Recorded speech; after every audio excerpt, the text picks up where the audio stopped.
My mother-in-law called me from the lake house, voice shaking. She'd driven up to grab my dying father-in-law's fishing vest out of the hall closet. Instead, she found an Edna Realty sign in the yard. List price, $1.475 million.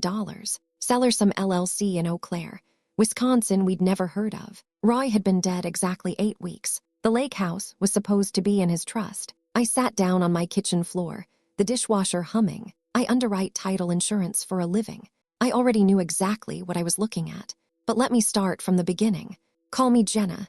I'm 41, senior underwriter at a title agency in the Twin Cities. 9 years married to Daniel. His older sister Claire is 46, dental hygienist up in Eau Claire, 2 kids, divorced twice. She was the one who cut her hours down to basically nothing to sit with their dad Roy when the pancreatic cancer got into his liver last fall. Daniel couldn't. He drove up to Rochester twice and then stopped answering his mom's calls. He told me once, in the garage at 2 a.m., with a beer he wasn't drinking, that he couldn't stand to watch his dad die twice, once in the chair and once in his head. So Claire handled it. All of it. I resented her for that, and I was grateful to her for that, and I was wrong about both. The lake house sits on Gull Lake. 4 bedrooms. A dock Roy built himself in 1978. In 2019, he put the property into a revocable trust through his longtime attorney, Hal Burgett, this semi-retired guy in Duluth who still wears bolo ties.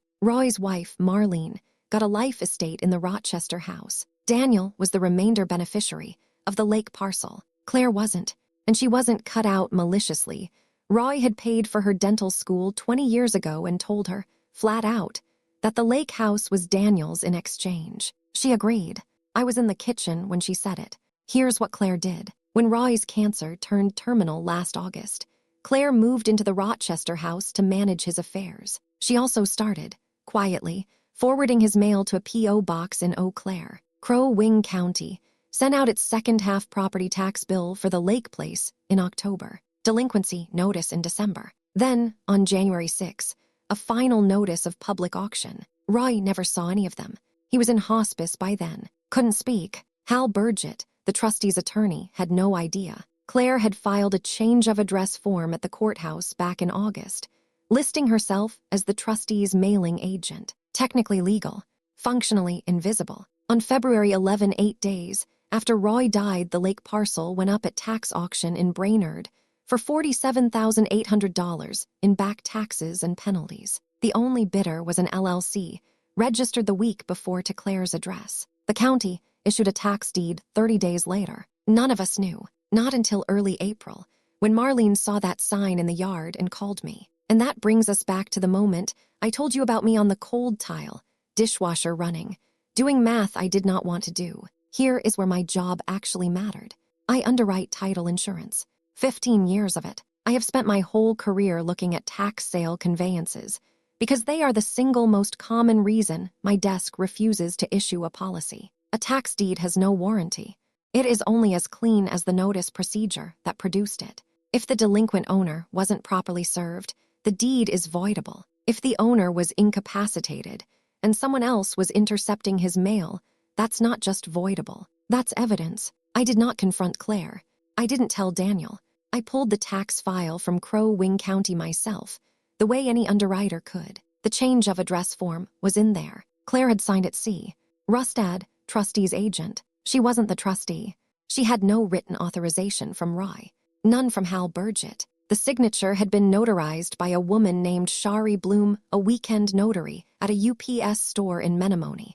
And as it turned out, a classmate of Claire's from dental hygiene school. Small state. Now here's where I had to leave my desk and become someone I'd never been before. If you're enjoying this, hit subscribe. We drop new ones daily. I drove to Menomonee and stood in line at that UPS store until Shari rang me up for a roll of stamps. I asked her nicely whether she happened to remember notarizing an address change for the Rustad Trust last August. She went the color of paper. She said Claire had brought the form to her house, already filled in, and told her Roy was too sick to travel. Shari had stamped it at her kitchen table. She had never met Roy. I called the hospice next. A nurse named Deanne remembered that Roy hadn't received any mail in the last 5 weeks of his life. She had thought it was strange at the time. She'd written it into her shift notes. She offered to send me a copy. Then I got quiet and very organized. I built the file the way I would build a claim denial. The courthouse change of address form, the notary statement from Shari, Deanne's shift notes, the auction docket, the delinquency timeline, the LLC registration, dated 3 days before the auction notice expired. I drafted a title opinion on my own letterhead, paragraph by paragraph, explaining why the tax deed was void on its face. Then I walked the binder into the Hennepin County Attorney's Economic Crimes Unit on a Tuesday morning and handed it across the counter. In Minnesota, intercepting a dying trustee's statutory notice to take title through a tax sale is theft by swindle. Anything over $35,000 is a felony. A $1.475 million lake house clears that line by a factor of 40. Claire was arrested at a continuing education seminar in Bloomington. Bond, $50,000. The county attorney filed to vacate the tax deed the same afternoon. The lake house snapped back into the trust within the week. I sat Daniel down that night, told him everything. I also told him Claire had a reason, even if it wasn't a defense. She'd given 3 years of her life to his dying father while he couldn't, and somewhere in her head, she'd decided the lake house was her payment. That wasn't our judgment to make, but it also wasn't her decision to make. He cried, not for the house, for his sister, for his dad. Claire's arraignment is Thursday. Daniel hasn't spoken to her in 68 days. I don't know if he ever will again. I don't know if he should. We spent Easter at the lake. Daniel took sandpaper to the dock rails his father built in 1978. I made coffee on the little camp stove because the breaker box was acting up. Somewhere out on the water, a loon was calling. My hands still smelled like printer toner from the county file. I've been underwriting tax sales for 15 years. I will never read another one the same way.